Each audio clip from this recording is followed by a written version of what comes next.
All right, guys, welcome back. We're going to do an intro activity today that you can follow along with by navigating through our course page. So I'm going to just remind you that if you go to the This Week's Work on our course page, it'll pull up that Google Doc that has all of our materials for class. And so today is Wednesday, and we're going to do this Smelling Parkinson's activity. And so I'm going to go ahead and click on that link. And it's going to take us to this screen here for this Desmos activity. So I had tried signing in with Google and it gave me an error. You can go ahead and give it a shot if you want, but you don't really have to. I'm just going to go ahead and say continue without signing in, and then you're just going to enter your name. So I'm just going to put in here Mrs. O. And then we're going to start by just watching this short video clip that tells you a little bit about Joy. So I will go ahead and play this for you, or you can play it on your own. Joy Milne first noted something odd about her husband's scent when he was 45. Shortly afterwards, he was diagnosed with Parkinson's. Now universities are testing if it's a coincidence or a newfound precaution. Here's Mike McCarthy from our British partner, Sky News. When she was a teenager, Joy Milne started to realize that she had an acute sense of smell. But it was only when she noticed a change in her husband Les's odour that the incredible potential of her super sense became clear. He was an anaesthetist. He was in a close situation in theatres and he was working long hours. And I presumed, and the Parkinson's tiredness had kicked in then, but we didn't know that. And because he was so tired, I just thought, well, you're not showering enough. And I said so. At first, Joy didn't know what the smell was until she recognised it in other people and said so at a meeting to discuss Parkinson's. And I thought, this is it. This is the right moment. And I stood up and said, why are we not using the smell of Parkinson's? I can smell it in this room all around me. Now at Manchester University, researchers supported by the charity Parkinson's UK are harnessing Joy's special skill. Once Joy's incredible ability had been recognised, she was given by the university a number of T-shirts. Now, half of them had been worn by Parkinson's sufferers, the other half by a control group. She got them all right, apart from one. Okay, so the video pauses there because we'll kind of continue through a few things before we watch the rest. So here we have just a little question. It says what claim had been made by Joy. And so her claim is that she can smell Parkinson's disease. So I'm going to go ahead and type that in.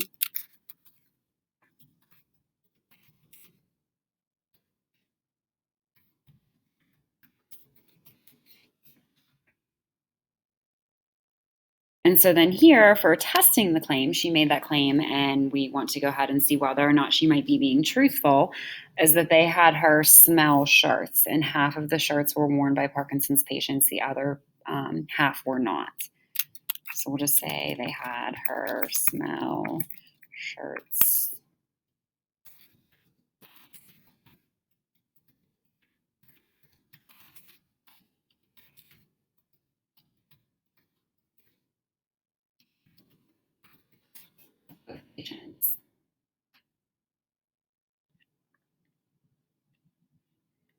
So now we can go ahead and move forward. And so here, just to think about whether or not or why this might be important, it would be important that somebody could smell Parkinson's because maybe they can diagnose people before the signs really start to show up and before they would be diagnosed otherwise, and then maybe treatment can happen earlier.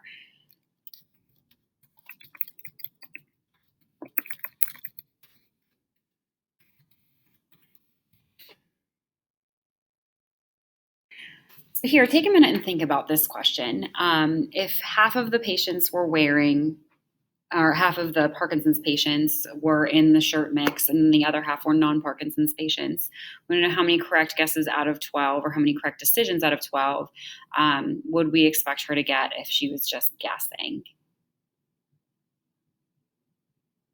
So since either they had Parkinson's or they didn't, and there were 6 of each, we would expect her to get about 6 of those right because it would be kind of a 50-50 shot on each shirt. And so here, this is just for you to think about personally. How many correct decisions out of 12 would it take to convince you that she actually can detect Parkinson's by smell? So do you think that if she made 7 or 8 correct guesses, would that be enough? Or do you think it would need to be more? Do you think it would need to be maybe 10 or 11, maybe even 12 out of 12? So I'm going to go ahead here and I'm going to say it would take me 10 correct identifications for me to be convinced. And that's something that we'll talk about in terms of what's called statistical significance later on this year.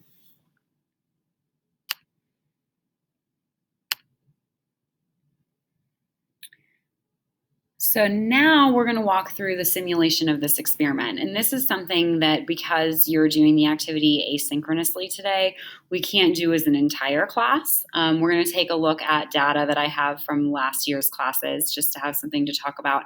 But if you would like to go through and do your guessing, as I'm going to do here, you can kind of see where you stack up to last year's classes just for fun if you would like. So we're going to look at what we call the null hypothesis. So this is the claim that we want to find evidence against.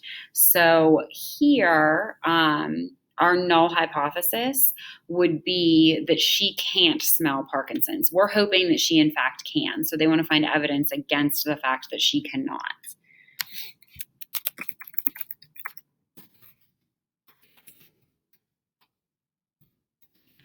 And we'll talk more about these hypotheses later this year when we get to that point in the course.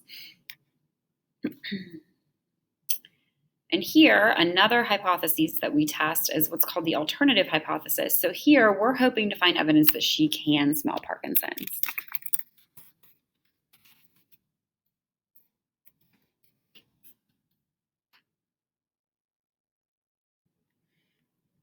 So here for the simulation, we're going to look at these virtual shirts.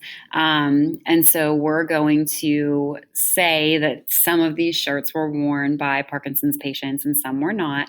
And we just want to identify which came from Parkinson's patients. So we're really just strictly guessing here. There is a note that the color of the shirts does not tell us anything about whether or not the patient had Parkinson's. So again, if you want to simulate this on your own and make your guesses, you can. I am simply going to guess here whether or not they were from a Parkinson's patient on each of the 12 shirts, and I'm just going to go through.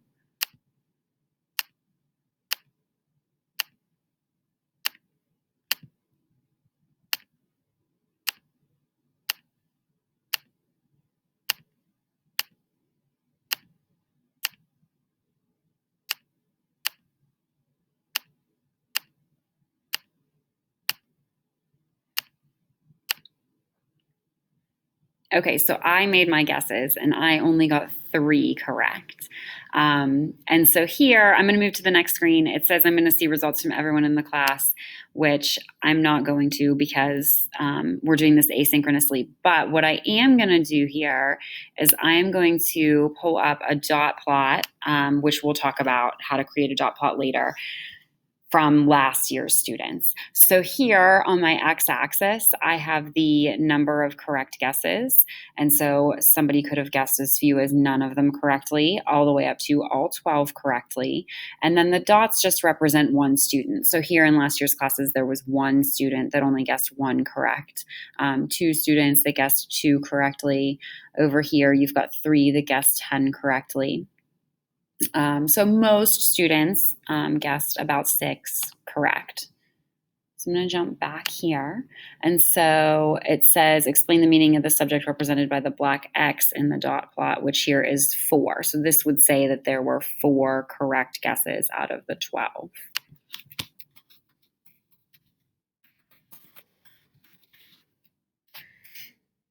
And then here it says, in the actual experiment, Joy identified 11 of the 12 shirts correctly. So here, we're not going to base it on this simulation in this Desmos activity because it's just me. But we'll go back to the dot plot from last year that I just showed you.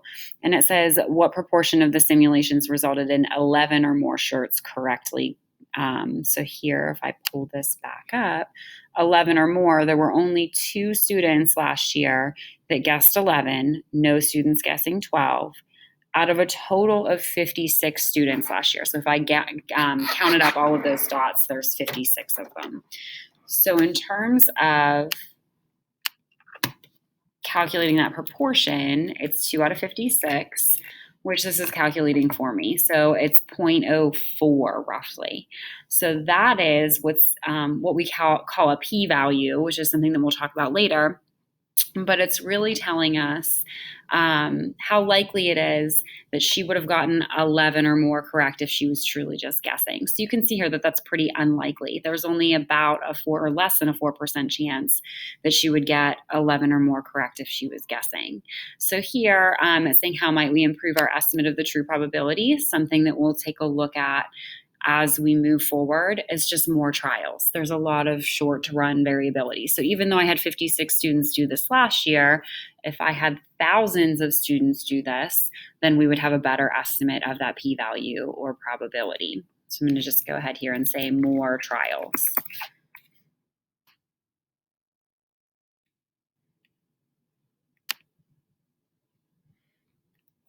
And so here, this is getting at the more trials. It says that we could use a computer to simulate 1,000 virtual subjects. So I'm going to go ahead here and simulate.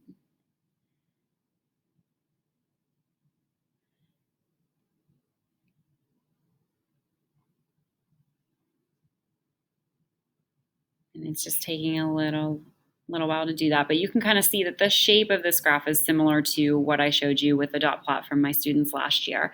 You're getting that peak around 6 correct guesses because that's what we would expect if people were just guessing, that they would guess 6 out of the 12 correctly. But it looks like it's done simulating now. So here it says we want to look at the 11s again and 11 or more. So it looks like for 11, there were 28 correct guesses at 11, and then for 12 we had 3, so that would be 31 total out of the 1,000 that were simulated. So that would be our p-value here, our simulated p-value.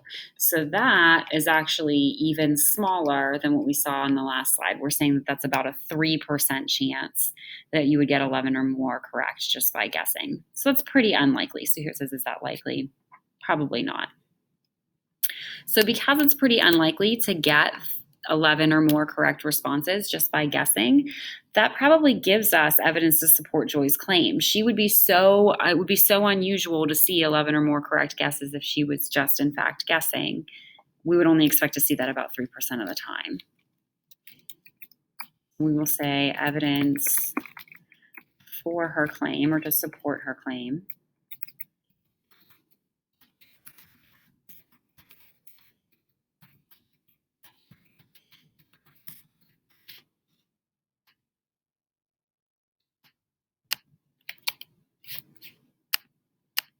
Because if she were truly guessing, we would only expect 11 or more correct responses about 3% of the time. And so this is something that we're going to be looking at when we get into the second half of this course. We're going to be looking at how likely are these results from our sample or from our simulation, and does it give us evidence to support or refute a certain claim? So here we just have a little wrap up of Joy's story. She got them all right, apart from one. That person went on to develop Parkinson's. Scientists believe that Parkinson's may cause a subtle change in the skin's natural oil, and are working to develop a test that could help diagnose the disease even before physical symptoms occur. This is a significant new area to research into. There are many scientists looking to do early diagnostics. We all want to do that. We want to be able to tell people, unfortunately, but tell them that they've got a disease earlier than is currently happening. If we can find that molecular signature, find a test for it at an early stage, that's when the breakthrough will be. So this is the beginning of the breakthrough. Joy's husband Les died earlier this year, but the hope is that through science and research, the phenomenon that is her sense of smell will help reverse the destructive power of a disease for which, as yet, there is no cure. Mike McCarthy, Sky News, Manchester. So she did, in fact, actually correctly identify 12 of the shirts correctly. So we can calculate that simulated p-value from our diagram over here. I think there were only 2 correct guesses out of the 1,000. So that p-value here would be 0.2%. So if she was really just guessing, there's less than a 1% chance that she would have guessed them all correct. So that really does give us even stronger evidence that she can, in fact, identify Parkinson's through smell.